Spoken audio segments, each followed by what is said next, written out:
So good morning guys. आज है 11 मार्च 2023। तो आज की क्या है इंपॉर्टेंट करंट अफेयर, आइए विस्तार से जानते हैं। पहला क्वेश्चन आपकी स्क्रीन पर दिख रहा है, 28वें लेखा महानियंत्रक के रूप में किसे नियुक्त किया गया है। तो इसका सही आंसर होगा संजीव शंकर दुबे, यानी ऑप्शन नंबर 2। आइए डिटेल करंट अफेयर को जानते हैं, बहुत ही इंपॉर्टेंट न्यूज़ है। तो डिटेल न्यूज़ के अंदर एक एक पॉइंट को अच्छे से पढ़ेंगे। एस दुबे ने लेखा महानियंत्रक के रूप में कार्यभार संभाला है। संजीव शंकर दुबे ने 6 मार्च 2023 को 28वें महालेखा नियंत्रक के रूप में कार्यभार संभाला है। 1989 बैच के भारतीय सिविल सेवा लेखा सेवा अधिकारी रह चुके हैं। सीजीए के रूप में कार्यभार संभालने से पहले श्री दुबे अतिरिक्त लेखा महानियंत्रक सार्वजनिक वित्तीय प्रबंधन प्रणाली थे। सीजीए केंद्र सरकार के लेखांकन मामलों पर प्रमुख सलाहकार होता है। उम्मीद करता हूँ न्यूज़ क्लियर हो गई होगी। आइए लेखा महानियंत्रक के बारे में अच्छे से एक एक पॉइंट क्लियर कर लेते हैं। वित्त मंत्रालय ने लेखा महानियंत्रक संगठन का नेतृत्व करता है और प्रबंधन लेखा प्रणाली के प्रशासन का प्रभारी होता है। सीजीए केंद्र सरकार के राजकोष पर्यवेक्षण और आंतरिक लेखा परीक्षा का भी प्रभारी होता है। संविधान के अनुच्छेद 150 में वार्षिक विनियोग लेखे और संघ वित्त लेखे संसद में प्रस्तुत करने की आवश्यकता है। सीजीए के कर्तव्यों और जिम्मेदारियों को इस वैधानिक शासनादेश में रेखांकित किया गया है, जिसे कार्य आवंटन नियम 1961 में शामिल किया गया है। तो उम्मीद करता हूँ आज की पहली न्यूज़ आपको अच्छे से क्लियर हो गई होगी।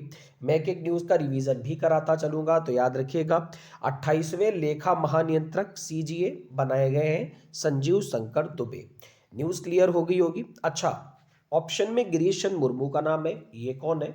तो ये है कैग, यानी comptroller and auditor general of India, Girish Chandra Murmu.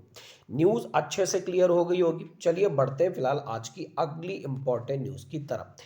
अगला प्रश्न आपकी स्क्रीन पर दिख रहा है, मिशन हर पेमेंट डिजिटल निम्नलिखित में से किसके द्वारा शुरू किया गया? तो इसका सही आंसर होगा भारतीय रिजर्व बैंक, यानी रिजर्व बैंक ऑफ इंडिया। क्या है रिजर्व बैंक ऑफ इंडिया? आप जानते ही हैं, भारत में सभी छोटी छोटी बैंकों की नियामक है रिजर्व बैंक ऑफ इंडिया।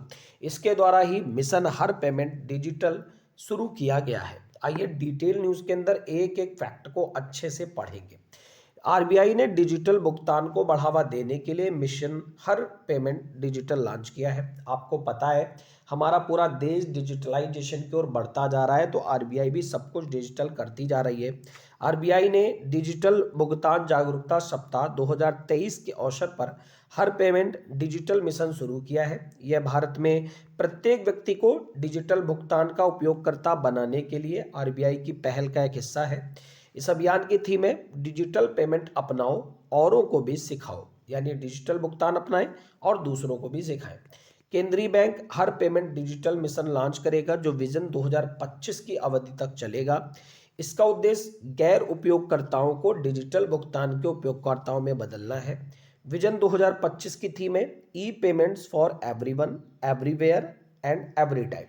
इसके अलावा भुगतान प्रणाली संचालक देश भर के 75 गांवों को डिजिटल भुगतान सक्षम गांवों में बदलने के लिए गोद लेंगे।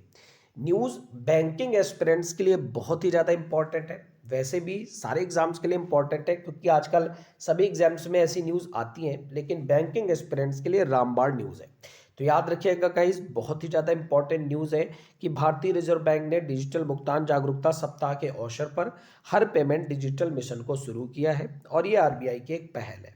उम्मीद करता हूँ न्यूज़ क्लियर हो गई होगी। एमसीक्यू फॉर्म में भी एक बार देख लीजिए। इस प्रकार से आपके एग्जाम में क्वेश्चन आएगा कि मिशन हर पेमेंट डिजिटल निम्नलिखित में से किसके द्वारा शुरू किया गया? तो इसका सही आंसर होगा भारतीय रिजर्व बैंक। अच्छा, भारतीय रिजर्व बैंक की स्थापना कब करी गई थी? तो 1935 में 1 अप्रैल को इसकी स्थापना करी गई थी और जनवरी 1949 के अंदर इसका नेशनलाइजेशन किया गया था। ये पॉइंट आप याद रखिएगा, एग्जाम में आता है। अच्छा, किस एक समिति की सिफारिश पर इसकी स्थापना करी गई थी? तो क्या आपको पता है? चलिए मैं ही बताता हूँ। हिल्टन यंग कमीशन की सिफारिशों के बाद इसकी स्थापना करी गई थी। इसके 25वें गवर्नर इस समय शक्तिकांत दास हैं। ऐसे कौन से प्रधानमंत्री थे जो आरबीआई के गवर्नर रहे थे? तो याद रखिएगा मनमोहन सिंह थे। इसके अलावा बात करें आरबीआई की स्थापना जब हुई तो इनिशियल कैपिटल क्या थी? ये भी कई बार एग्जाम में आता है। तो 5 करोड़ रुपए इनिशियल कैपिटल थी। अब मैं आपको बता दूं, आरबीआई के अंदर 4 डेप्यूटी गवर्नर भी होते हैं। वो 4 डेप्यूटी गवर्नर कौन है, अब ये आप कमेंट कॉलम में बताएंगे, ठीक है। मैं आपको कुछ वर्क भी करने को देता हूं और उम्मीद करता हूं आप वर्क जरूर करेंगे।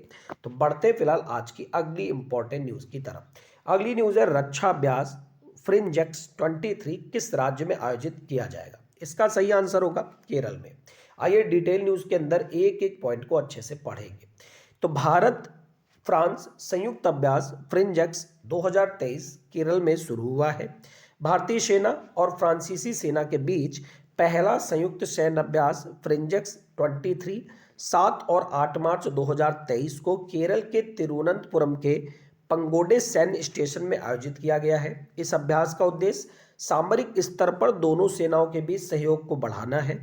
तिरुवनंतपुरम स्थित भारतीय सेना के जवान और फ्रेंच 6वीं लाइट आर्मर्ड ब्रिगेड अभ्यास में भाग ले रहे हैं। यह पहली बार है कि दोनों देशों की सेनाएं इस प्रारूप में जुटेंगी। संयुक्त अभ्यास फ्रांस के साथ रक्षा सहयोग को और मजबूत करेगा, जो समग्र भारत फ्रांस रणनीतिक साझेदारी का एक प्रमुख पहलू है। अब आइए फ्रांस के बारे में कुछ इंपॉर्टेंट फैक्ट जान लेते हैं। पश्चिमी यूरोप में स्थित एक देश है। इसके पास दुनिया का सबसे बड़ा असंबद्ध अनन्य आर्थिक क्षेत्र है। द्वितीय विश्व युद्ध के मित्र राष्ट्रों में से एक ये शामिल था, लेकिन 1940 में धुरी राष्ट्रों द्वारा कब्जा कर लिया गया था। यह उन यूनेस्को की विश्व धरोहर स्थलों की 5वीं सबसे बड़ी संख्या रखता है। राजधानी पेरिस है। जनसंख्या लगभग 6.25 करोड़ के आसपास है। राष्ट्रभाषा फ्रेंच है। राष्ट्रपति इमैनुअल मैक्रोन है और प्रधानमंत्री एलिजाबेथ बोर्न है।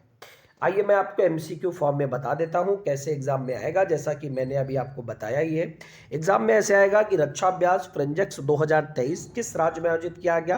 तो इसका सही आंसर होगा केरल। अच्छा, केरल में इस समय गवर्नर कौन है, अगर आप जानते हैं तो कमेंट कॉलम में जाकर आंसर जरूर किया करें, क्योंकि ज़्यादा से ज़्यादा क्वेश्चंस के आंसर देंगे तो आपकी ही तैयारी बेटर होगी, ठीक है।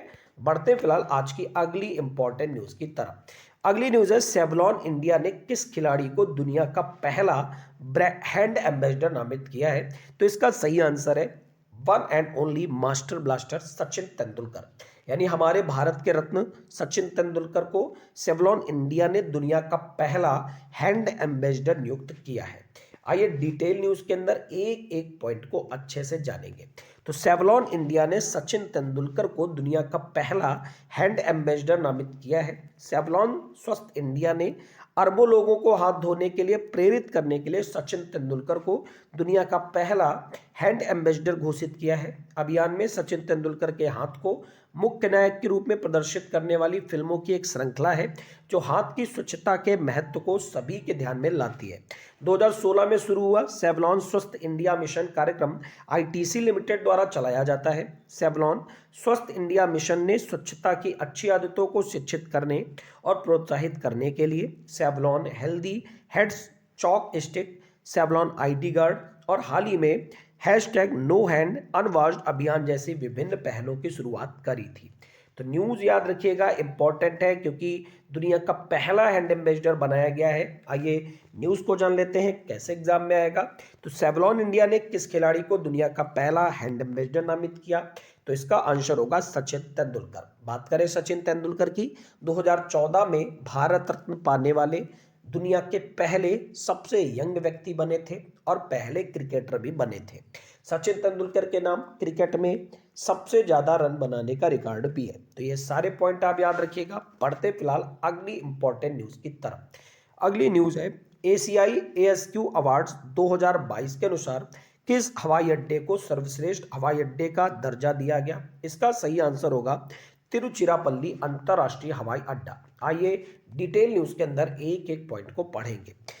तो ACI ASQ अवार्ड 2022 के अनुसार तिरुचिरापल्ली हवाई अड्डे को सर्वश्रेष्ठ हवाई अड्डे का दर्जा दिया गया है। एयरपोर्ट काउंसिल ऑफ इंडिया यानी ACI द्वारा ASQ अवार्ड 2022 के अनुसार तिरुचिरापल्ली अंतर्राष्ट्रीय हवाई अड्डे को एशिया प्रशांत क्षेत्र में सर्वश्रेष्ठ दर्जा दिया गया है। इसे 2 मिलियन से कम यात्रियों की एशिया प्रशांत श्रेणी में सर्वश्रेष्ठ हवाई अड्डा घोषित किया गया है। हवाई अड्डा सेवा गुणवत्ता सर्वश्रेष्ठ यात्रियों की संतुष्टि को मापने वाला विश्व प्रसिद्ध वैश्विक बेंचमार्किंग कार्यक्रम है। एसीआई एक स्वतंत्र एजेंसी है जो 32 प्रमुख प्रदर्शन संकेतकों में यात्रियों की संतुष्टि को मापने के लिए एयरपोर्ट सर्विस क्वालिटी सर्वेक्षण के रूप में जाने वाला अपने भागीदारी कार्यक्रम के माध्यम से हवाई अड्डों की अंतर्राष्ट्रीय बेंचमार्किंग करती है। न्यूज़ क्लियर हो गई होगी तो उम्मीद करता हूँ। आइए कुछ और फैक्ट जान लेते हैं। एयरपोर्ट काउंसिल इंटरनेशनल के बारे में पढ़ लेते हैं। तो यह एक संघीय संगठन है जिसमें एशियाई वर्ल्ड, एशियाई अफ्रीका, एशियाई एशिया प्रशांत, एशियाई यूरोप, एशियाई लैटिन अमेरिका कैरिबियन और एशियाई उत्तर अमेरिका शामिल है। नीति विकास के प्रमुख चरणों के दौरान हवाई अड्डों के सर्वोत्तम हितों का प्रतिनिधित्व करने में एशियाई एक वैश्विक हवाई परिवहन प्रणाली को सुनिश्चित करने की दिशा में एक महत्वपूर्ण योगदान देता है। जनवरी 2023 के अनुसार एशियाई 712 सदस्यों के लिए कार्य करता है और 171 देशों में 1925 हवाई अड्डों का संचालन करता है। आइए जान लेते हैं कि कैसे एग्जाम में आएगा। तो ऐसे आएगा, एशियाई एएसक्यू अवार्ड 2022 के अनुसार किस हवाई अड्डे को सर्वश्रेष्ठ हवाई अड्डे का दर्जा दिया गया? तो सही आंसर होगा तिरुचिरापल्ली अंतरराष्ट्रीय हवाई अड्डा। बढ़ते फिलहाल आज की अगली न्यूज की तरफ। अगली न्यूज है एक इंपॉर्टेंट बुक से। क्या है बुक? आइए ध्यान से पढ़ते हैं।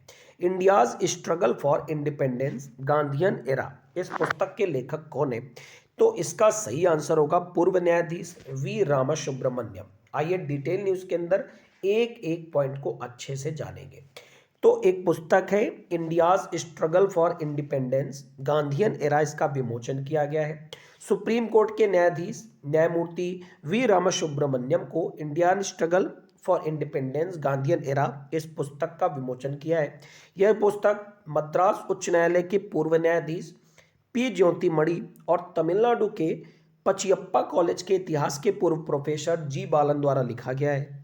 इस पुस्तक में आज की स्थिति में महात्मा गांधी की प्रासंगिकता जैसे पहलू शामिल है। न्यूज़ बहुत ही ज़्यादा इंपॉर्टेंट है, याद रखिएगा। इसको लिखा है तमिलनाडु के पचियप्पा कॉलेज के इतिहास के पूर्व प्रोफेसर जी बालन और मद्रास उच्च न्यायालय के पूर्व न्यायाधीश पी ज्योतिमणि ने। तो न्यूज़ बहुत ही ज़्यादा इंपॉर्टेंट है। कैसे आएगा? ऐसे आएगा question, India's struggle for independence Gandhian era पुस्तक के लेखक कौन है? तो इसका सही आंसर होगा वी रामासुब्रमण्यम। बढ़ते फिलहाल अगली न्यूज़ की तरफ। अगली न्यूज़ है, निम्नलिखित में से किस उम्मीदवार ने 8वें राष्ट्रीय फोटोग्राफी पुरस्कारों में लाइफ टाइम अचीवमेंट पुरस्कार जीता है? तो इसका सही आंसर होगा सुश्री शिप्रा दास। आइए डिटेल न्यूज़ के अंदर एक एक पॉइंट को अच्छे से जानेंगे। तो केंद्रीय सूचना एवं प्रसारण राज्य मंत्री डॉक्टर एल मुरुगन ने 8वें राष्ट्रीय फोटोग्राफी पुरस्कार प्रदान किए हैं। ये आयोजन के दौरान एक लाइफ टाइम अचीवमेंट पुरस्कार और कुल 13 पुरस्कार दिए गए हैं। 8वें राष्ट्रीय फोटोग्राफी पुरस्कार के विजेताओं में बात करें तो लाइफ टाइम अचीवमेंट अवार्ड, जैसा कि मैंने भी आपको बताया, सुश्री शिप्रा दास को दिया गया। Professional photographer of the year award Shri Shashi Kumar Ramachandran को दिया गया। इसके अलावा पेशेवर श्रेणी में कुछ पुरस्कार दिए गए, जिनमें हैं दीप ज्योति बनिक, श्री मनीष कुमार चौहान, श्री आर.एस. गोप कुमार, श्री सुदीप्तो दास, श्री उमेश हरिश्चंद्र निकम। इसके अलावा amateur photographer of the year award मिला श्री अरुण साहा को। ठीक है, कुछ और बात करें तो समारोह के दौरान कुल 13 पुरस्कार प्रदान किए गए, जिसमें प्रोफेशनल और एमेच्योर श्रेणी में 6 पुरस्कार शामिल थे।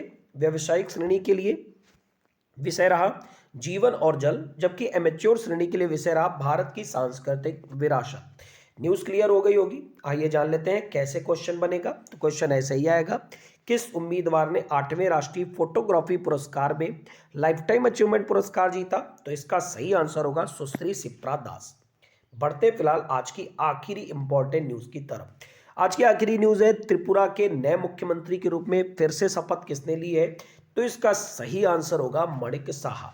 तो एक बार फिर से मणिक साहा को बनाया गया है। आइए डिटेल न्यूज़ जानते हैं। तो मणिक साहा ने दूसरी बार त्रिपुरा के मुख्यमंत्री पद की शपथ ली है। शपथ समारोह अगरतला के विवेकानंद मैदान में हुआ। मुख्यमंत्री मणिक साहा ने त्रिपुरा में टाउन बारडोवली निर्वाचन क्षेत्र में कांग्रेस के अपने निकटतम प्रतिद्वंदी को 1200 से अधिक मतों से हराया है। आइए त्रिपुरा राज्य के बारे में जान लेते हैं।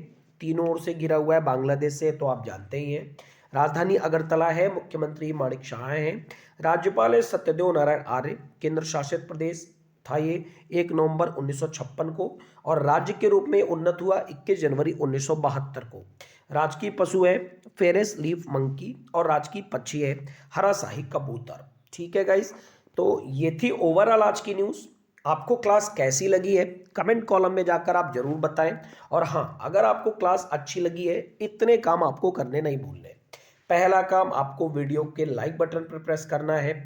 दूसरा काम, आपको कमेंट कॉलम में जाकर अपनी राय देनी है, आपको क्लास कैसी लगी, आप क्लास में और क्या ऐड करना चाहते हैं। अगर आपको क्लास अच्छी लगी है तो दोस्तों के साथ शेयर करना मत भूलना, और सब्सक्राइब पर प्रेस करना मत भूलना, वो लोग जो लोग पहली बार जुड़ रहे हो।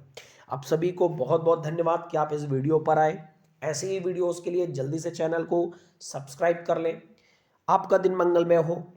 Thank you everyone, God bless you all.